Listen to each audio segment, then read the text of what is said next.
I originally started this show to cater to the youth that I once was. While growing up, I didn't have many resources. All I knew is what I saw. I saw drug dealers, pimps, entertainers, athletes. That was all that I saw and all that I looked up to. So that's pretty much all that I wanted to become. All that I knew to become. This show will change that for the upcoming youth. I want for them to be able to see all of the amazing possibilities of what they can become. Not only what they can become, but also to hear it firsthand from someone in the trenches of becoming. I want to give them a window into the life of the powerful people in the world, to let them know that they are not alone and that they are powerful too. In order to accomplish this, we must be brutally honest about our hardships and upsides. We are all just a network of relations. We have to be able to relate to each other. It helps us understand that anything is possible. The life that God has for us is in our imagination. It's not in what we see. Shall we begin?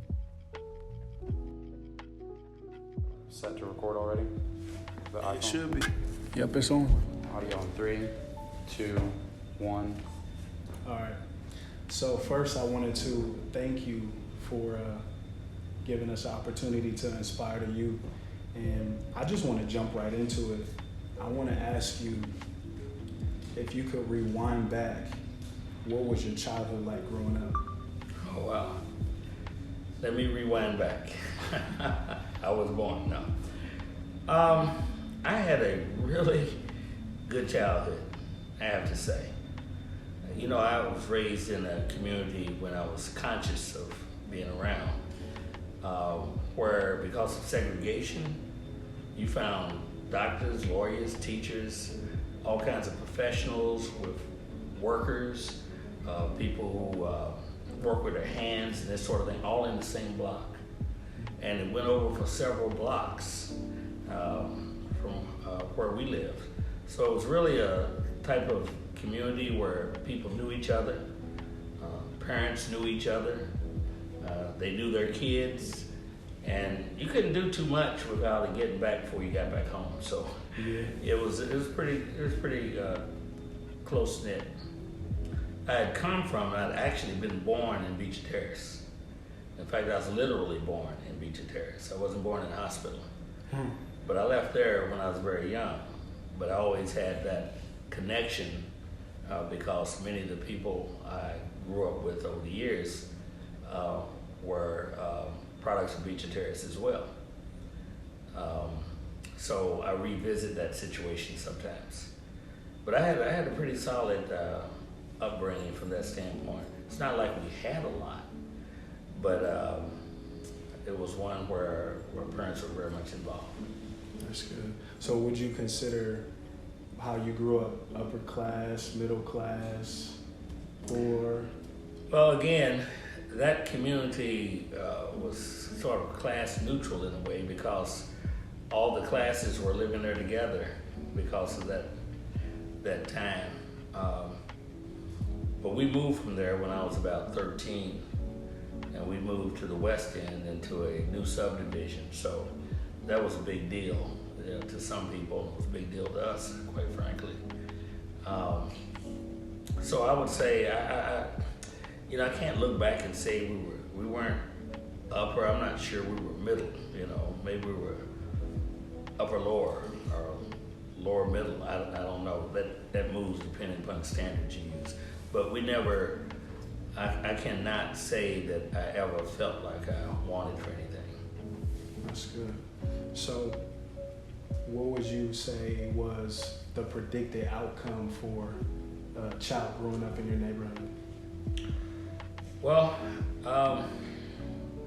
at the time, we're just kids running around, doing what kids do. But that generation, my parents' generation, they were pretty intentional in terms of what they shared with us, what they expected out of us. The education thing was a big, big deal. It wasn't like that across the board, I don't think, looking back and researching some of that. But in the context that I grew up in, it was expected that, give an example, when I left 12th grade in high school, it wasn't like going to college. It was like going to grade 13. It was expected. That was the next step that would happen. But kids came up differently in that same context I was in. This was my experience and my siblings' experience. So you've accomplished so much. I'm curious, how did you decide exactly what you wanted to do? Did you always have a vision, or did you just kind of tweak it over time? Well, tweaking it over time, definitely.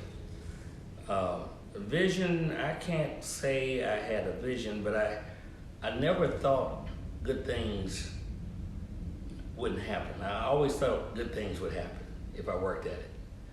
And every time I worked at something, good things happened. Options would be created. It was pretty much what my father would tell me, He said, you work hard at something and you create options. And then you gotta, figure out what option to take. But, the reason I say that is because when I was in college, when I was in high school, I had expected to be a civil engineer. That's what I was going to be. But because I changed from Central High School to Shawnee High School to graduate, those advanced math courses were gone. So when I went to college, I didn't have that foundation. I didn't have that inclination at that point, so I just took a liberal arts. When I graduated, I was in my last year of college. I said, I'm getting ready to go out in the real world here. What am I going to do? So I went to my advisor, and they gave me options that didn't satisfy me. So I thought about it a little bit, and I said, I want to do something where I control what I do. I want to be my own boss.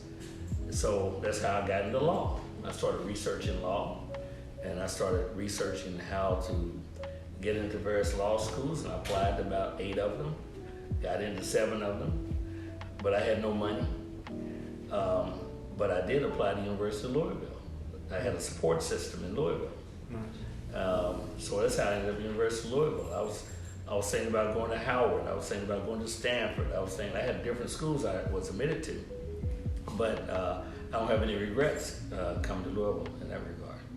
So it sounds like you had some good mentors when you were coming up, people that were kind of guiding you. It sounds like your father probably played a big part in your life, based off of what you said, how you used his example of if you work towards something, eventually you'll accomplish it. So did you always have a mentor, or would you consider him your mentor? My father and mother were really big in our lives. We felt that we were protected in the environment that we were in.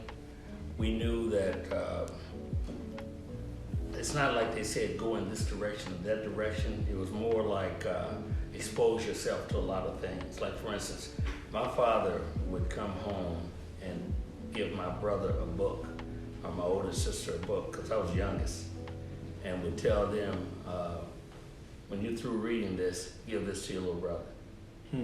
And I would get introduced to books that were like 2 or 3, sometimes 4 years beyond what you would expect in a grade level because of that. Or like my father would come home and, I think about it now, and I look at my son now, because he's involved in the Santa Fe Opera. He's doing a piece as an administrator there. But his interest in music actually came from my father exposing us to, guess what? Not just jazz, not just R&B, which certainly was the case, but Caruso, opera stuff. When we were kids, it was always, all these kinds of art forms were in the house. Or like my sister was, like I told you, the environment I was in, and I can play certain cards in Clair de Lune because my sister taught me Clair de Lune, because the music teacher down the street, of course, she took music, you see. So when my son came up, what was he doing? He was doing music. I wanted him to be a lawyer, and he went off into music. so you know, I have to say that in that mix, there were a lot of people who were interested in what I was doing and gave me a lot of good advice. But my father and mother, I have to say, and my brother and my sisters, my siblings, they were big, you know, we were really tight. Understood. Yeah. I wanna make sure that we're inspiring the youth, and not all of them have such a rosy life, or It wasn't that rosy. That's enough. me painting the picture. I like it. Go ahead. So, well, not everybody has the proper mentor, not having a father around and mother. Yeah. So, Sure. can you tell me about The key? some struggling points, some things that you dealt with? Well, you know, you can do anything if you work hard at it. If you continue to work hard at it, if you have a don't quit attitude, no matter what. Or if you do what I've been told in life, you know, if you go where trouble is, you'll find it. Don't go there. If you just follow some basic principles, treat people decent, expect to be treated decent, be respectful for others, you know, some really basic things really can help anybody through life, no matter what your station or no matter what it is. I had friends that you just described the environment or the challenges they had from a family standpoint. You know, a single parent household, not much money in the household and so forth. That I look at some of them now, man, and they are, I mean, gee, they were doing great things. The guy that lived across the court from me in Beecher Terrace has been a great contributor to this community, and still contributes significantly. I mean, this guy is up in his at least mid to upper 70s, and he's still doing that. I mean, he came out of that environment. A number of the people that I knew that came out of Beecher Terrace and came out of the California neighborhood, which was the second neighborhood, the one I described, there was a mixed situation in terms of, but a lot of these young people did well because I think they understood, or at least someone was telling them, or at least they were listening to the fact that, you know, one thing you got to do is you have to work hard. You have to work. You got to be persistent. You know, people think it takes brains to do everything. Let me tell you, the strongest thing that you can do is to be persistent, is to don't quit. And the next strongest, and I'm not putting one before the other one, is to learn to listen. Very difficult thing to do. You have to learn to listen. I guess some people get it, they have a knack for it. I didn't particularly have a knack for it. My brother did better at listening than I did. He helped me to learn to listen, for instance, you see. But I would say that, you know, nobody occupies your space but you. You own your space. So it's up to you to make the best of the space that you own. And I think that's about working hard and planning and not letting, not reaching an objective be a defeat, but be a learning experience, building the planet and keep going. So, tell me about one of the biggest challenges you've had in your life. Biggest challenges that I've had in my life. That's a tough one. I had a bunch of little challenges. I mean, when I say I had a series of challenges, I think everybody does. It depends on what you're talking about. I mean, if you're talking about school, high school, K through 12 was not difficult for me. College wasn't, but law school was a bear because I had to develop a whole nother level of discipline to deal with that. And it was something that I acquired while I was there, while I was going through that process. That was a big challenge for me, I have to tell you. Because I assumed I could just do anything, I could just go in there and make something work by just doing it. And I had to apply myself at a level I had never applied myself in my life.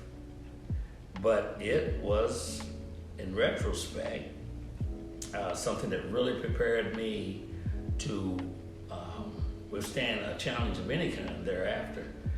I just had the attitude that whatever it took, that's what I was going to do. And if I couldn't do it, I was going to do something else. So, did you run away from challenges or did you run towards them?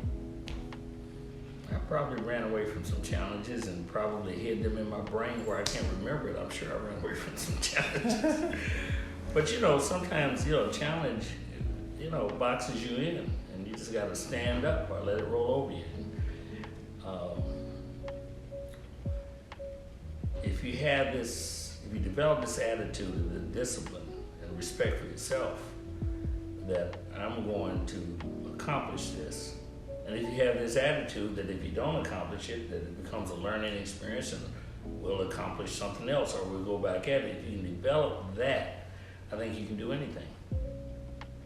I agree. Yeah. I agree. There's a lot of people out there that are dealing with insecurities that actually they're still carrying throughout their life and they haven't been able to move on. What are your thoughts about insecurities? Well, I think everybody's insecure, including me.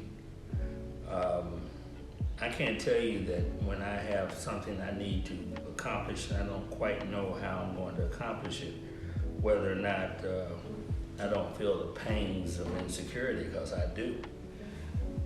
But again, as my father used to tell me, he said, son, he was a pretty good speaker, and he would say, when I get up and speak, he said, I'm nervous.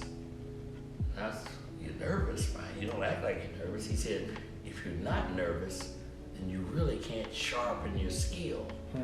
You really can't do it well. If you get up there and you're lackadaisical, that means you're not intent and focused.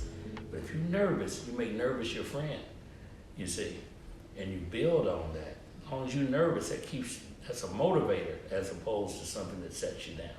So when I feel that feeling, and I know it's coming and I don't necessarily like that feeling, I know that's a tool. I just take it as a tool. It just makes me drive harder in doing what I'm doing. So I not everybody's the same, and they approach things differently.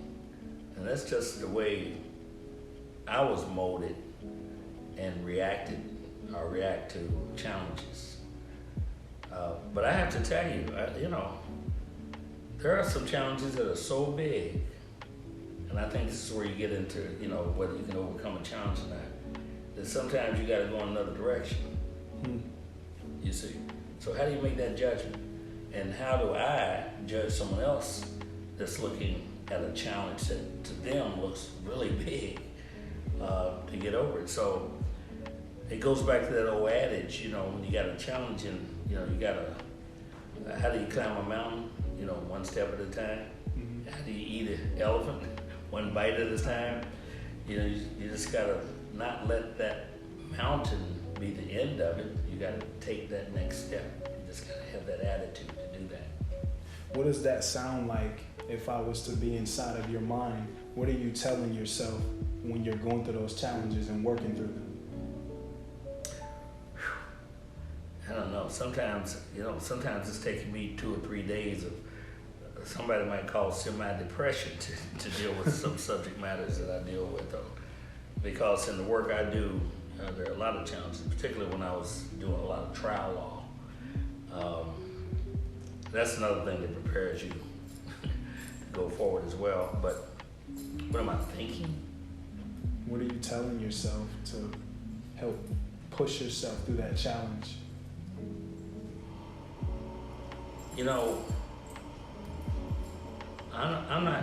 I don't think I'm telling myself anything other than what do I do next? Begging the question. What do I do next? And sometimes I don't have an answer, so I just take the next step. Because I've learned that if this is be a little general, but if there's a space there and nobody's in it, and I'm trying to go somewhere, I'm gonna get in that space if I think it's gonna be helpful. If I can't see, I'm gonna get in that space. Because somebody's gonna get in that space. Right. And once somebody gets in that space, then that's a challenge. So sometimes you can position yourself so that you can receive a benefit that will enable you to go forward, or enable you to see something better, or enable you to get an opportunity, or enable someone else to see you that creates an opportunity, you see. So I think when you keep moving in a positive way, and by that I mean forward, if you keep moving, I think it creates things that you don't even imagine necessarily are gonna happen unless you take that step. See, that's hard. That's easier said than done because even for myself, I can even talk about some of the things that was hard for me, and then your mind kind of plays a trick on you. You're like, I don't think I can do it, or I think I can do it.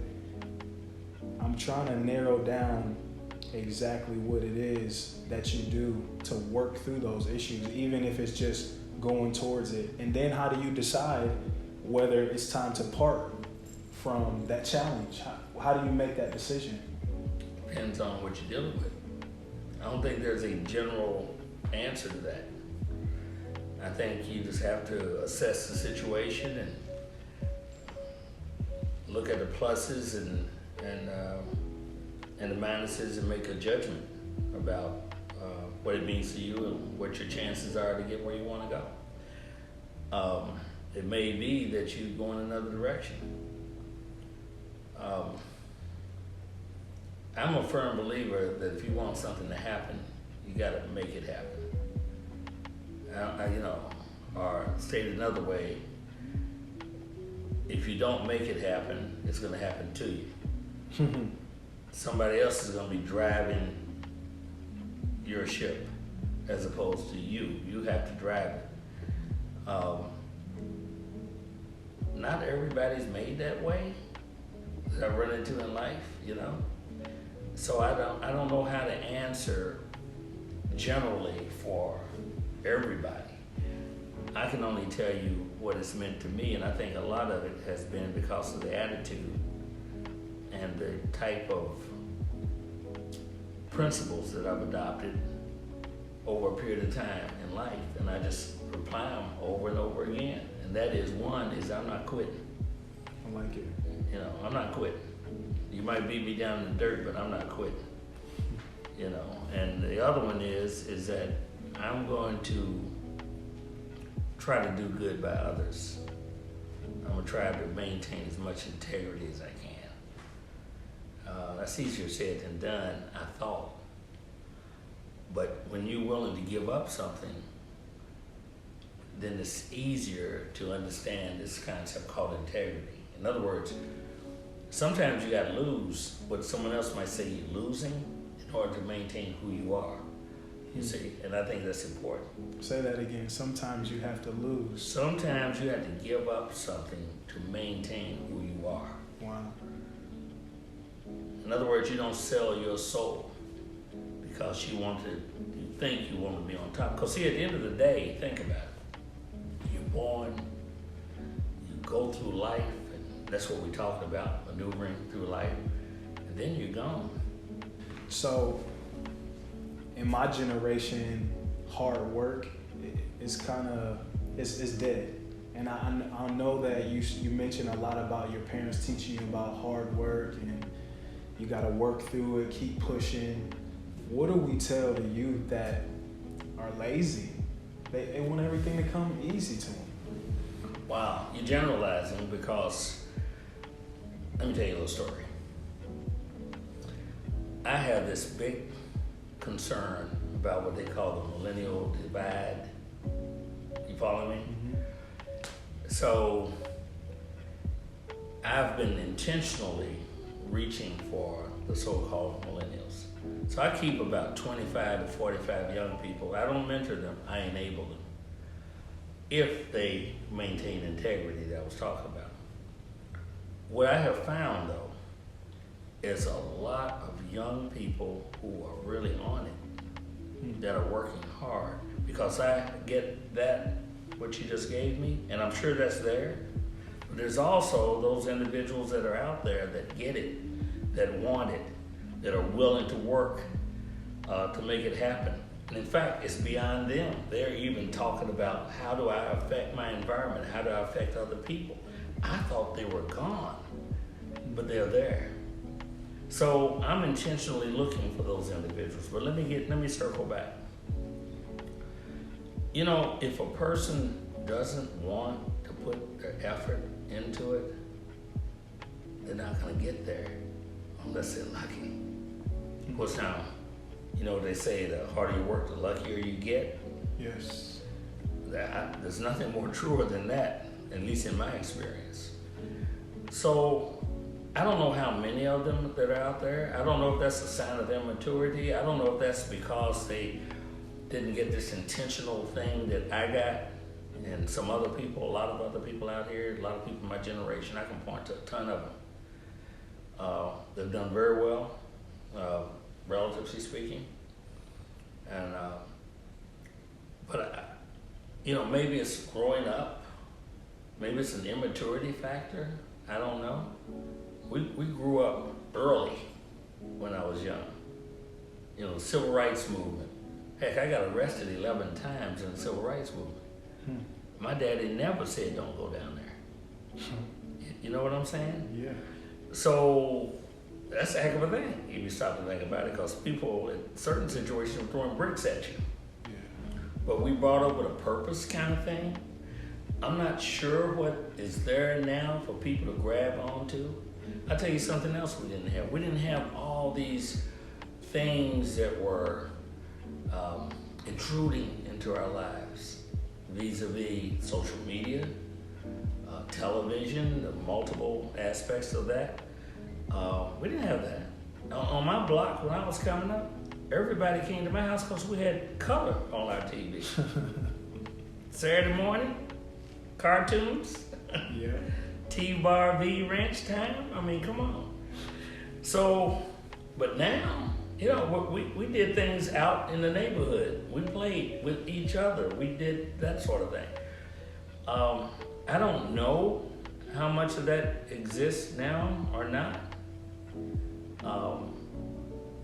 I don't feel community. I don't know everybody on the block I live on right now. You know? And so what I do, I say, okay, you all come on down. It's June such and such. We're gonna have us a little party. Because I want to know who's living around me, you know? Yeah. And so I'll reach 2 or 3 blocks of that. So what I'm saying is the environment is different. It's different for young people now. They're up against things, being exposed to things that I would have never dreamed of. That sometimes shocks me when I see it. That I've learned to live with myself, to ignore, if you follow me. Yeah, definitely. So going back to your observation, that I don't know what lazy is. You know, you can't do anything unless you take steps to go towards something. So I'm not sure what you mean by lazy. Well, They don't want anything? Is that what you're saying? yeah, they lack ambition. Oh, ambition. Ambition. Okay. Well, I would be careful about generalizing, because I'm gonna tell you, I know a lot of them that do have ambition. I'm gonna tell you something else too. I've been dealing with some young people. I have to say recently, I've been working with it. I'm searching, I'm trying to broaden that. And my interaction with them is not that they lack ambition, it's that they haven't developed the listening piece. They don't understand the relationship between being young and having the energy to go out and do something versus wisdom, which comes only with age, and how that informs the other. Because there's a definite benefit from breaking down that so-called divide I was talking about. I'm not sure where that divide is, but there has to be a recognition that youth and those who you might, what's that phrase, OGs? Yeah. that there has to be some mutual understanding and respect one for the other. And I think you can only get it by engaging. So I was in an interview in Philadelphia about 3-4 years ago. And this is in a political context. And this interviewer from Philadelphia, a news person, was asking a question, said, well, we were talking about this millennial divide. She brought it up. Right. And at the end of it, I think we pretty much at that point were saying, yes, there's a millennial divide. It's terrible. My God, why is there a millennial divide? And she asked a really, really powerful question. She said, well, whose responsibility is it? Wow, that had not even struck me up to that point. And I sat there and I thought, and then I said, it's mine. She said, why do you say it's yours? I said, because I recognize it. I'm concerned and I'm betting that some of the young people you're talking about don't recognize it. And if I recognize it, and people like me, then we have to be proactive and intentional reaching out to these young people, no matter what the reaction is, no matter how many come and how many turn away. We have to keep coming for them to understand that. But I gotta tell you, there are those that are out there, young people. Mm-hmm. I'm talking about 17 and 18 and 20 and 25 and 30 and 35 and 40, and I'm telling you, I'm astounded by their talent. I'm astounded. I thought I was a bad boy back in the day. I've run into some young people, I'm gonna tell you, just knocked me off my feet. They have such power in terms of, it may be because those same things I was telling you was a problem. You know, social media, everything you pick up on TV, the availability of knowledge and information on a level that's unprecedented in history. Think about it. Where was the iPhone or the cell phone? When did they come into existence? 1997. Yeah. Or somewhere. Well, somewhere in there. Yeah. Think about it. When did computers become common? Man, when I was doing law, we had to work 3 days to take a brief and rewrite it so many times to get it where we could get into a courtroom where a judge would read it and say, this is a good brief. Think about it. Now you just get on a computer, do that in hours or less. So what I'm saying is a different world. Mm-hmm. And I think we have to acknowledge that. And I think those of us like me have to do all that we can to reach and share what we can. I think that's our obligation, win, lose, or draw. But there are people out there young people, that I think would be encouraging to you. You going into another one? Okay, so there are a lot of people or a lot of younger youth out there with a lot of talent, but I still do not see a lot of them like we should, using those talents. Okay. And putting them to good use. So we got a challenge. We do. I'm up to it. How do we fix that? You engage.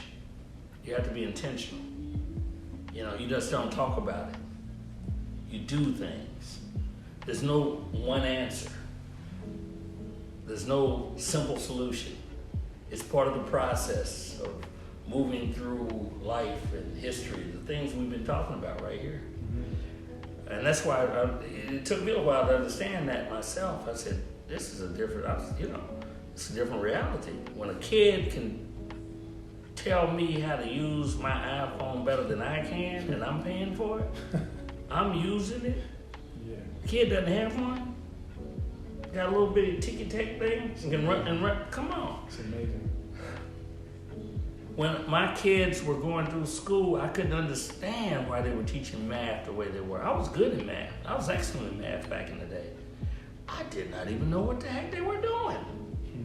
I was gonna, yeah, come on, son, let me sit down and show you how to do this. My goodness, things have changed. It's accelerated. The things that have been learned, the complexities, the ability to get from A to B, the whole thing has changed in a very short period of time. And I think that's what we're all experiencing. So when you look at our youth and you look at people like me, I have to adjust. I'm running around now trying to figure out the whole social media world. It's fascinating to me. It is. But guess what? I am a baby in the social media world. You see? But I tell you what, by the end of this year, I'm gonna be a star. Oh yeah, you're gonna be a star. Because of the hard work, you're definitely gonna work at it. Well, I'm inquisitive. I wanna know. Go ahead. That's a key point too, being inquisitive. So you said to be intentional and not just conversate about it. What does intentional look like? What exactly are we doing to be intentional to change what's going on? Well, believe me, there's a lot going on. So I can only speak from where I am. I just told you that I maintain, 25 to 40 individuals, I think that's the number I gave you, that have my phone number, have my email address. Some of them off to college, some of them trying to figure out what to do with their little business. Some of them are just trying to find a way. Some of them are in some intellectual pursuit. I mean, some of them are talking about things that I have to go and research to figure out what they're talking about sometimes. But they're intentional. They're trying to get there. And they know that I may be able to assist them. And what I'm telling them is that this is not me. It's not about me. There's a whole lot of folks out there that will assist you. You got to find those. And I'm trying to get them to understand that connection in doing that. And they're using this. I get a call out of the blue. I said, don't call me for anything silly. Call me because you're trying to do something. Right. You see, because I'm not mentoring. I'm enabling. Okay? I love that. So, and mentoring is good. I mean, that should be done, but that's not the role I'm playing. So that's one aspect. So I'm doing that as one person doing that. Mm-hmm. I've just told you that I'm intentional. I'm on a mission. Mm-hmm. It is a mission. I could tell you what I did Saturday. What's this? Monday. Saturday. And ran into a guy that my son, who's lives in Santa Fe, New Mexico, has been trying to get me to hook up with for 2 years because I've asked him the same question. Who should I be talking to that you know?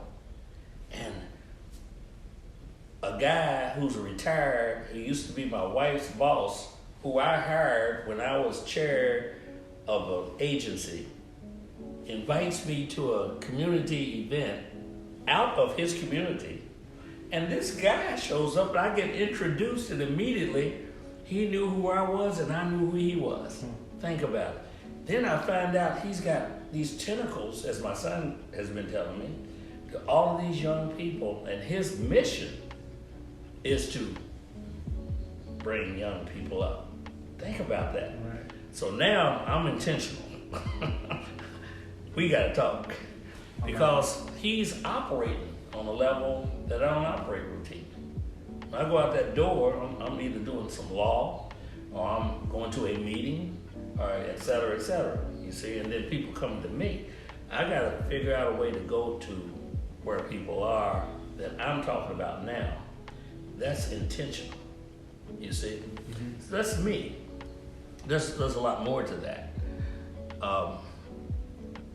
And I try to talk to my counterparts like this. And I tell them, because I want them to understand that I think it's our responsibility to do this.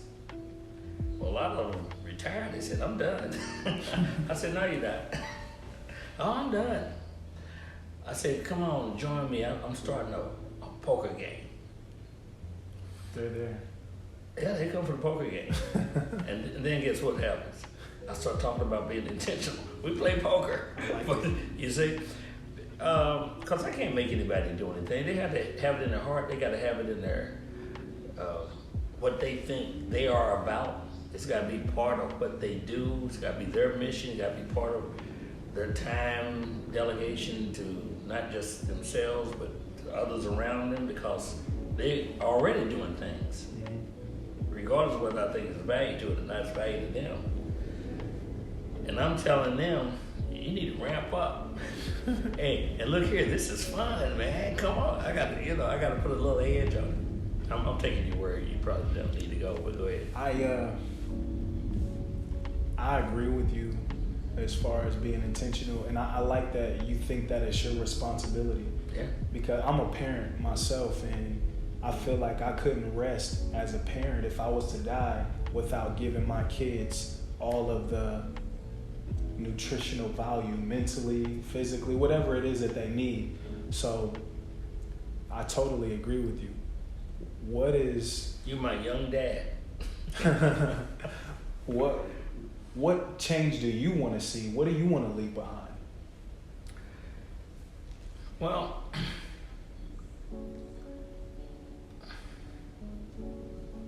I want to share any and all information and wisdom I can to those that come after me. I can't measure that. I can't put it in a bottle and sell it. I can't mandate it. I don't know what it's going to mean in the matrix of things in history after I float away somewhere. But I know that that's part of my responsibility. As long as I'm operating on that principle, I can get up every single day and see value in what I do. And that's important to me. I enjoy life. I expect to enjoy it until there's none. So to do that, there has to be purpose. And this is part of my purpose. So I have to share what I have as best I can, sometimes in concrete terms, sometimes in other terms. But whatever it is, that's what my responsibility is. And I think that's what every generation's responsibility is. If we could get them all to start thinking that way. Well, they do in varying degrees. So you can't tell what you're doing means anything until history looks back and assess what it means. You can put a stamp on it. Sometimes we put a stamp on somebody and make them kings, and they didn't do much anything if you really look at it. However, because we set up the symbol of that person and what they represent, that means something to inspiring someone else to do something. You could have someone else that worked all their lives all down in the muck and did this and did that, and you don't even know they ever existed. You see? Yeah. In the scope of things. But somebody did in their scope of things. So it's not like you can control an outcome in this thing. So you got to operate on a principle. And the principle is, what is your purpose? What do you have to give? Because you sure in the heck can't take it. Last I checked, you cannot take it with you. Yeah. And how are you going to do that? And I find it fascinating. You know, at this age, it just fascinates me, the options that are out here. I was so busy as a young person trying to get it. At some point, I went over into something else that said, wow, you know, I got this thing I can give. Mm-hmm. You know? And it's satisfying. You've accomplished so much, and I still feel like you're doing a lot more. How do you keep changing that finish line? What keeps you going? I just told you. Fair enough. So it's the next generation. Yeah. You seem pretty humble. Were you always that way? I don't know if I'm humble. That's just a social characterization. My father used to tell me, and I quote my father a lot, my mother would tell me these things too, but he was, he used to say, son, you can only go as far as your ego will carry you. And then he would, just like you just did, chuckle and say, the trick is learning how to manage it. In other words, ego is not a bad thing, but it's a double-edged sword. You can get cut, or you can use it as a tool to cut precisely. So the question is, how do you manage that? Well, in the social context, somebody say that person's arrogant when that person's confident, when they exhibit the ego. Well, if you don't have ego, or someone else say, well, show humility. Well, humility is a good social skill, if not something that someone internalizes. It enables you to ingratiate yourself with someone else, gives other people space. That's a social thing. But at the end of the day, it takes ego. The question is, how do you manage it? That's something that I've been working on myself. I went through, last year was really challenging for me because I had felt like I had arrived, and in the same breath, I felt like I wasn't anywhere. So that ego, it definitely swallowed me. Yeah. So it's not a bad thing. Gotta learn how to use it. Yeah. So how would you use it?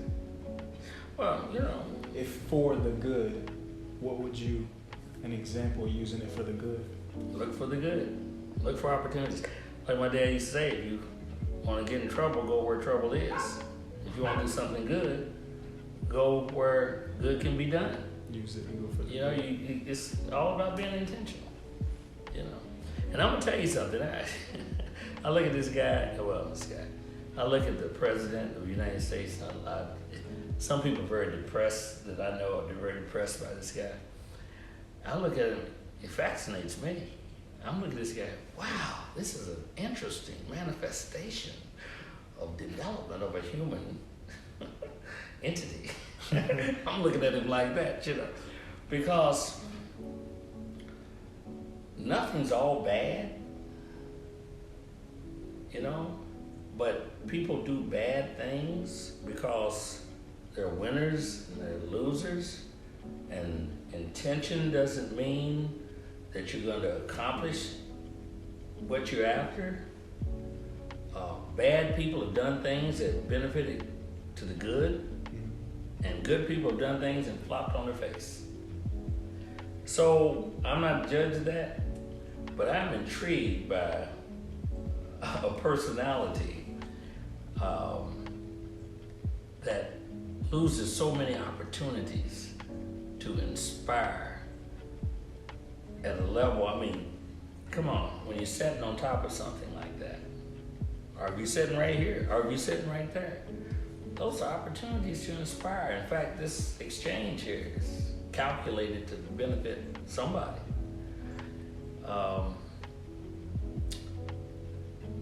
But I don't dismiss anybody. That's what I'm saying. I haven't heard anything good about him. Well, I don't look at it in terms of good or bad. Is what I'm saying. Because only history, you look back, is going to tell you did it benefit or not, if benefit is characterized as something good, depending. So I can't make that judgment sitting here in real time. Although I can fight the fight in real time, I can make my judgment about what that represents. I'm against him taking health care away from people. I'm against him for shortening people's opportunities in a brutal way when you start talking about what's happening at the border. I can tell you about all the things I'm against. But at the same time, I'm really interested in how this democracy is going to work, this grand experiment.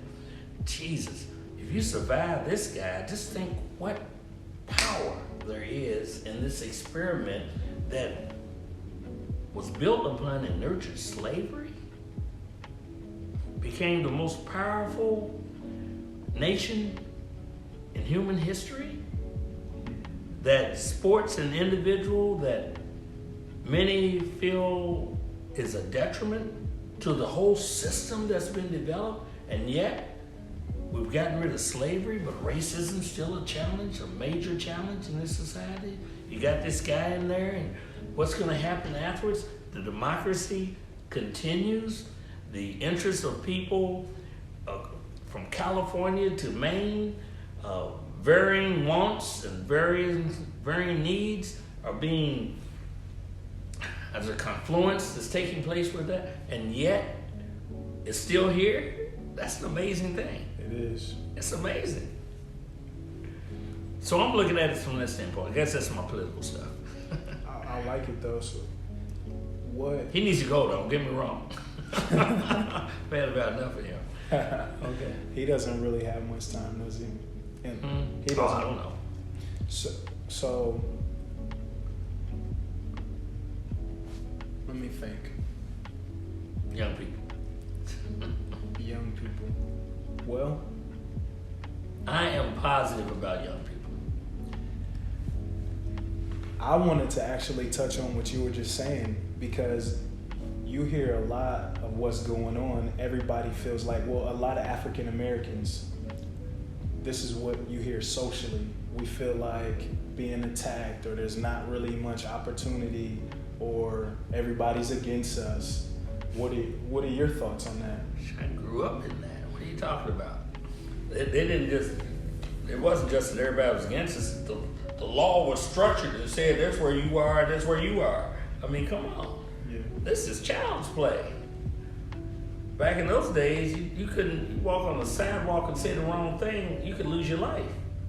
Well, guess what? You can lose your life now if you're gay, because somebody doesn't like who you choose as a partner. I mean, think about that. It has nothing to do with that individual, the other individual, but they want to impose their self on somebody.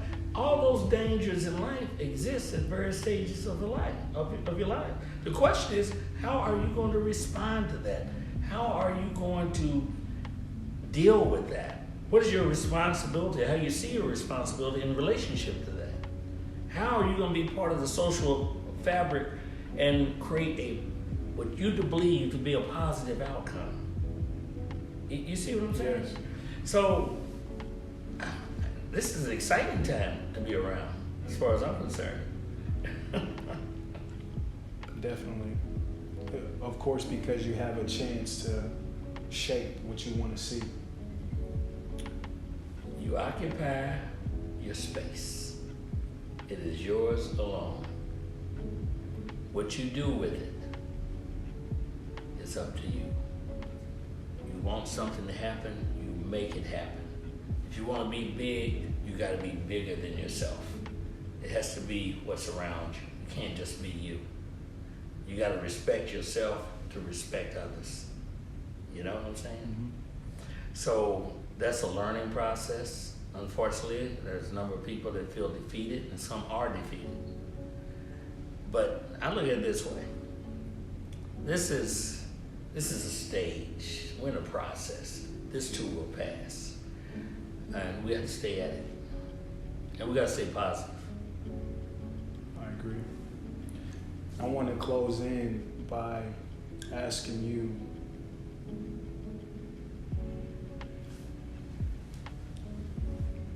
there's so many people that you have to work the 9 to 5, you're balancing a career, a dream, ambitions.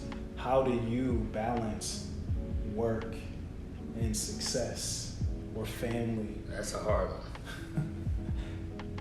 I went 13 years in my young years, worked 7 days a week, and took no vacation in 13 years. Think about that. It was pure work. I loved it. It was killing me. Yeah. And I woke up one day, I said, I got kids, I got a family. There's more to life than this. I've done pretty good. Let me get some time for myself. So I quit working on Sundays. Quit working on Saturdays and Sundays. Quit working on Fridays, Saturdays, and Sundays. Or Saturdays, Sundays, and Mondays. Then I started taking chunks out. I take 4 vacations a year now. Wow. I take a vacation with my kids, just me, my wife, and my kids, every year. I just came off of a golf vacation. 5 links, 5 days in a row. Man, I was lousy on the course, but boy, I felt so good. Was that trip just for you, or was it family too? I met up with 26, just me. I got on that plane. 26 other guys, met them down in Myrtle Beach, and we had a ball.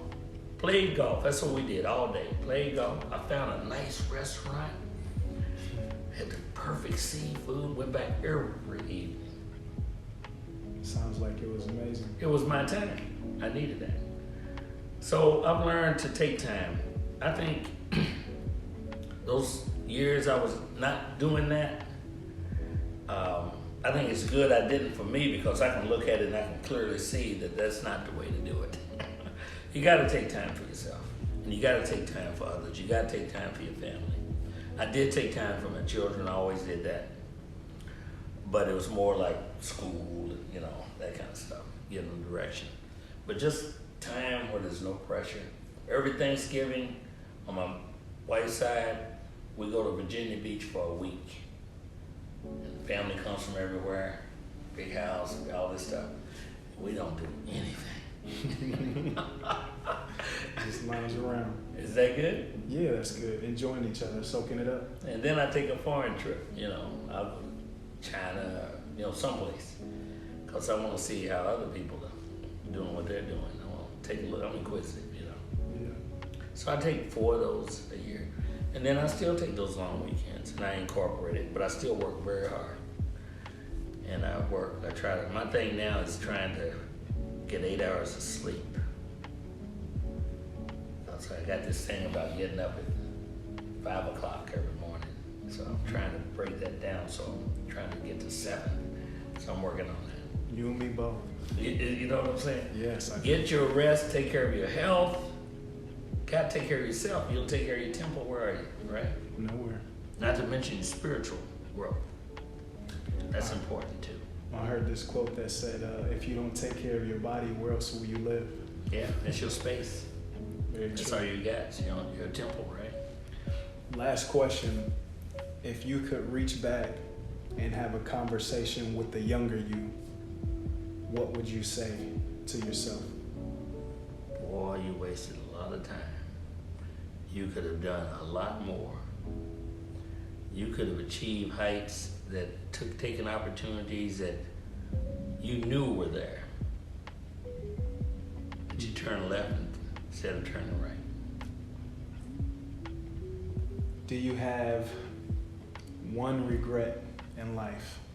I have at least one, that I will never, ever take off from Cape Canaveral and fly above the horizon.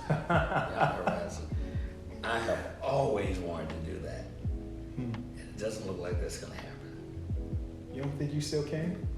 No, I think I'm done. I don't think that's gonna happen. No? No. You don't have anything else in the bucket list that you might try? Well, I do have something else to take care of that though.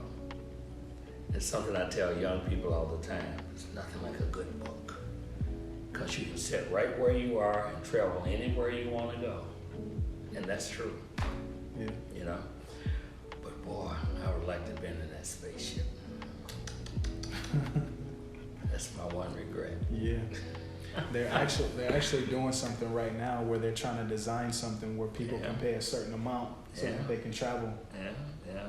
I'm not gonna pay that certain amount. I'm not gonna travel. It's not gonna happen. I'm done. I don't think I could be gone away that long, and not even. I think it's the understanding of the technology and the possibilities of what could happen. I tell you something was really powerful. When I was in the 6th grade, I was setting. I say this when I talk to young people. I was in 6th grade. I can see myself sitting 3rd row, back center, big round clock, green room, Strotha Elementary School, right there at 18th and Wilson Avenue. First year of desegregation, right? I remember this teacher saying to these little kids, I want you to imagine where you will be in the year 2000. And then I want you to imagine how you're going to get there. I thought that was profound. Do you realize that every year of my life, from that point, when it turned to the next year, New Year's Eve into New Year's, every single year of my life thereafter, I would pause to think about where I was in relationship to the question that she raised when I was in 6th grade. When the year 2000 came, everybody was doing, I can tell you right now, I was on top of a parking garage, one of these, these little multi-level things. And everybody was going through these things and things were going on. I went over in a corner and paid homage to this teacher back in those days. Because that, I have to say, actually fed into that whole thing about purpose, in life. And I still do that. Now I'm beyond 2000. Wow, this is 2019. Think about it. I get it. So do you still do that? Do Yes. you still sit and think or imagine where you want to be? Yeah. Oh yeah, I'll keep right on going.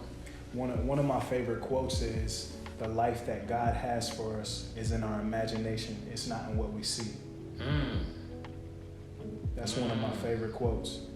So that's sort of like what you aspire for as opposed to what you have in your hand. Because really, and that goes back to another perspective, and that is when you set an objective, understand setting an objective is all well and good, but really what you're looking for in life is to find the principle of life upon which your purpose of life is about. Are you following me? Mm-hmm. It's the principle, see? And I kind of feel like I've arrived there. I have real comfort in where I am, in my journey, so to speak. Mm-hmm. Because you can set an objective and you get there, and then what? What else, So do you have some mantras or traditions that you live by? Other like the always going back and imagining? Don't dwell in, no, but they're more fundamental than, don't dwell in negatives. Mm-hmm. Give a helping hand wherever you can.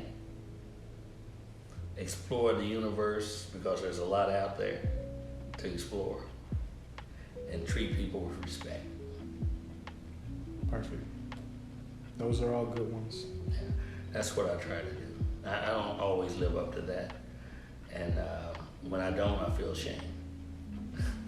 I try to work on it again. You know what I'm saying? Yeah, I get it. I don't always live up to it, but I try. That's all that matters, though. As long as we keep trying. Well, What's the worst piece of advice you've gotten? that I followed, you mean?